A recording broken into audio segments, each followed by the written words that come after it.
Team with शोभित में आज आपका स्वागत है। सबसे पहले तो आपको गणतंत्र दिवस की कोटि कोटि बधाई। वो कहते हैं कि स्वर वंदे मातरम से जिसे प्यार नहीं है, भारत की अस्मिता जिसे स्वीकार नहीं है, भारत को माता कहने में आए जिसे शर्म, भारत में रहने का उसे अधिकार नहीं है। तो फ्रेंड्स, आज हम बात करने वाले हैं अपने देश के तिरंगे के बारे में। हर एक देश का अपना एक राष्ट्रीय ध्वज होता है और उसकी एक अपनी अलग कहानी होती है। आज हम बात करेंगे अपने राष्ट्रीय ध्वज की, जिसमें सभी को पता है कि उसमें 3 रंग होते हैं। केसरिया होता है, सफ़ेद होता है और हरा रंग होता है। उसके बीच में एक अशोक चक्र होता है। लेकिन हम इतिहास की बात आज करेंगे कि आखिर इस हमारे देश का जो राष्ट्रीय ध्वज है, इसका इतिहास क्या है। तो वीडियो शुरू करने से पहले आपको हम एक बार फिर बताना चाहते हैं कि आप हमारी वीडियो को अंत तक देखें और वीडियो पूरी देखें। अगर वीडियो आपको पसंद आए तो लाइक करें, कमेंट दें और सब्सक्राइब करें। तो सबसे पहले हम बात करते हैं अपने राष्ट्रीय ध्वज की। जय हिंद, जय भारत। चलिए शुरू करते हैं वीडियो। सबसे पहला जो हमारा ध्वज है, ध्यान दीजिएगा, जो प्रथम राष्ट्रीय ध्वज है उसे स्वामी विवेकानंद की शिष्या, जिनका नाम था भगिनी निवेदिता, ने बनाया था। इसकी तस्वीर आपकी स्क्रीन पे भगिनी निवेदिता जो आपकी स्क्रीन पे आपको दिख रहा है, इस तिरंगे को यानी कि इस राष्ट्रीय ध्वज को भगिनी निवेदिता ने डिजाइन किया था और इसे 7 अगस्त 1906 को पारसी बागान चौक में बनाया गया था, यानी कि फहराया गया था। इसमें हरी पीली रंग की पट्टियां होती थीं और ऊपर हरा रंग होता था। हरे रंग में आपको दिख रहा होगा कि 7 सफेद कमल होते थे, नीचे चांद होता था और सूर्य होता था और पीली पट्टी में वंदे मातरम लिखा होता था। इस राष्ट्रीय ध्वज को सबसे पहला जो हमारा राष्ट्रीय ध्वज है यही है। अब हम बात करेंगे दूसरे राष्ट्रीय ध्वज की। कुछ दिनों बाद एक दूसरा राष्ट्रीय ध्वज बनाया गया। हम इस पर भी बात करेंगे कि आखिर राष्ट्रीय ध्वज की जरूरत क्या थी। अगला जो राष्ट्रीय ध्वज था, इसे मैडम कामा ने बनाया था, जो 1906 में बर्लिन में सबसे पहले फहराया गया था कि ये हमारे देश की निशानी है। इसमें कोई अंतर नहीं था, सेफ्रॉन था और 8 कमल के स्थान पर केवल और केवल क्या कर दिया गया था, सितारे बना दिए गए थे, यानी कि सूर्य बना दिया गया था। आप सूर्य समझ सकते हो, उसे सितारे समझ सकते हैं, बाकी इसमें कोई भी बदलाव नहीं किया गया था। हमारी स्क्रीन पे ये आपका अगला ध्वज है। ध्यान दीजिएगा, बहुत ही जरूरी बातें हम आपको बता रहे हैं। अगला जो हमारा तीसरा राष्ट्रीय ध्वज था, इसे एनी बेसेंट और लोकमान्य तिलक ने बनाया था। ये आपकी स्क्रीन पर हमारा अगला राष्ट्रीय ध्वज, एनी बेसेंट और लोकमान्य तिलक ने बनाया था। इसमें इसको 1917 में राजनैतिक संघर्ष में इसको फहराया गया, इसको मान्यता दी गई। इसमें 5 लाल और 4 हरी लाइन से पट्टियां होती हैं, जिसमें कोने में एक ब्रिटिश सरकार का जो ईसाइयों के लिए होता है बना होता है, और सप्तऋषि मंडल जो हिंदुओं के लिए होता है, और चांद सितारा मुस्लिमों की एकता के लिए बनाया गया था। लेकिन इसको किसी कारणवश रोक दिया गया। इसका विरोध हुआ क्योंकि इसमें ब्रिटिश सरकार का एक निशान है। अब जो इसका चतुर्थ ध्वज है, ध्यान दीजिएगा, इस चतुर्थ ध्वज को पिंगली वेंकैया ने बनाया था। आज का जो ध्वज है हमारा आधुनिक, इसे भी पिंगली वेंकैया ने ही बनाया था, लेकिन इस ध्वज को पिंगली वेंकैया ने बनाया और इसमें नीचे लाल रंग और इसके ऊपर हरा और उसमें चरखा होता था। लेकिन जब ये गांधी जी के पास गए 1921 में इस डिजाइन को लेके, तिरंगे की डिजाइन को, तो उन्होंने बताया कि इसमें राष्ट्रीय एकता नहीं है, इसमें केवल हिंदू और मुस्लिम को दिखाया गया है, लेकिन हमें सभी धर्मों को लेकर चलना है, क्योंकि हमारे देश में हिंदू, मुस्लिम, सिख और ईसाई सभी धर्म के लोग रहते हैं। फिर इन्होंने अगला ध्वज बनाया जिसको जो 5वां ध्वज है हमारे देश का। इसमें क्या किया कि ऊपर केसरिया रंग जो हिंदुओं का प्रतीक होता है, फिर बीच में जो बीच की पट्टी होती है इसे सफ़ेद किया गया जो सिख और ईसाई धर्म का प्रतीक होती है, और सबसे नीचे इन्होंने क्या किया, हरा रंग जो सबसे नीचे था उसमें इन्होंने हरे रंग का इस्तेमाल किया। और जो हरा रंग होता है वो मुस्लिम धर्म का प्रतीक होता है, और इसको 1931 में राष्ट्रीय ध्वज की मान्यता दे दी गई।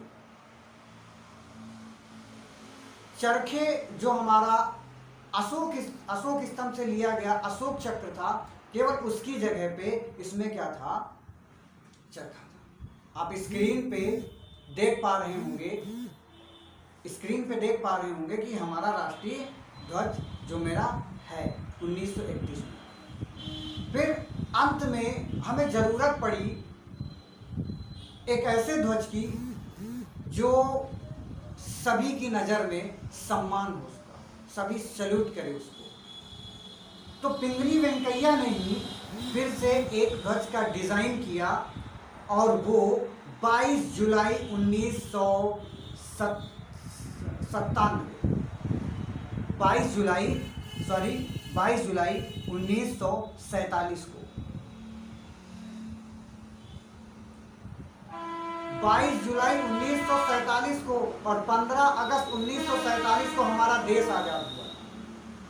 मतलब आज़ादी के कुछ ही दिनों पहले जिस तिरंगे को आज हम सैल्यूट करते हैं उस तिरंगे को केवल 22 जुलाई को फहराया गया था, और आज तक हम उसी तिरंगे को सैल्यूट करते हैं। और ये प्यारा तिरंगा आपकी स्क्रीन पे दिख रहा है, इसमें अशोक चक्र लिया गया है, चरखे के स्थान पर अशोक चक्र ने ले लिया।